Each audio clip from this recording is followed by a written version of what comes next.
But the Prime Minister signalled today that the campaign battle is now back on. John Willits, ITV News. You're watching ITV News in the Central region. Still to come, the underground attraction that's 400 million years old. And a mixed bag of weather for you this weekend, starting with sunshine before things break down from the west. I'll tell you more a little bit later.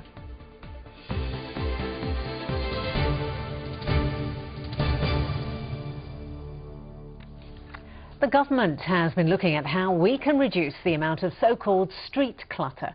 We're talking about excessive signs, lights, bollards, all that blight some of the towns and villages. Yes, experts are divided on the issue. Some say they can save lives, but others say they can confuse drivers and increase risks, as well as making country roads look ugly.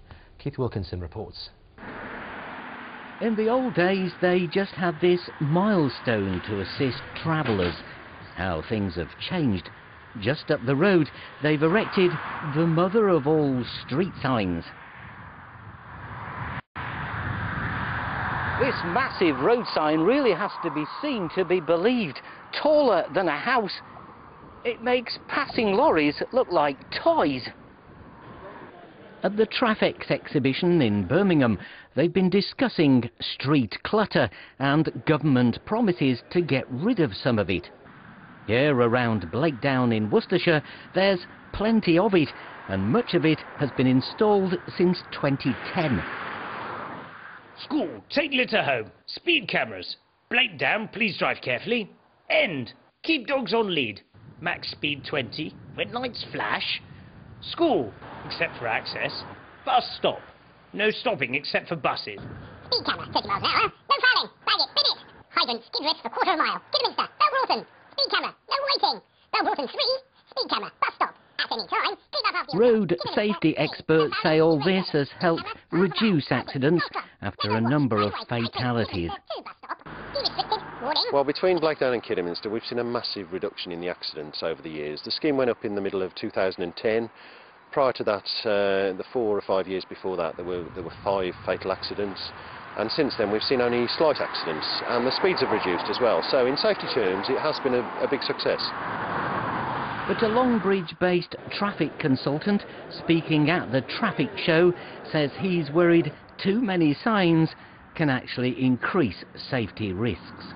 I'm not saying that every sign is redundant, but I think the idea that motorists can see every sign that's placed, it doesn't reflect the ability of people to actually take in information at the speed they're travelling. And there's a danger that if we just put in sign after sign after sign, we dilute the message, we dilute the important messages, and it might be that then the motorists miss the key sign for looking at lots of others that are in their way. Do you think that getting rid of street clutter can make roads safer? Oh, absolutely. But it's as much from improving the environment. Many of our towns and cities and rural areas, the economy rests on tourism.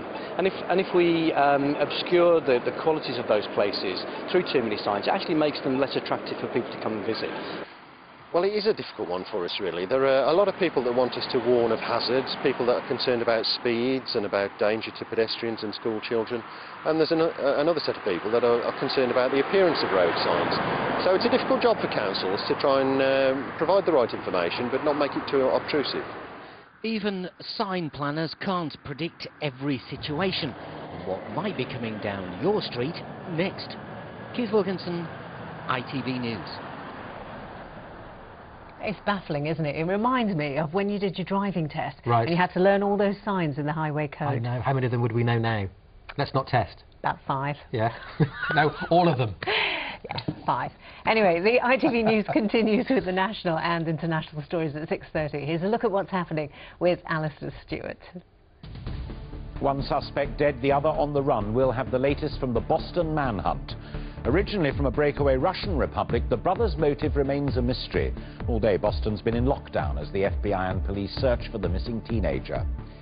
Here, the measles epidemic in Wales may have claimed its first victim. A 25-year-old man from Swansea dies. And veteran entertainer Rolf Harris arrested and questioned on claims of sex abuse.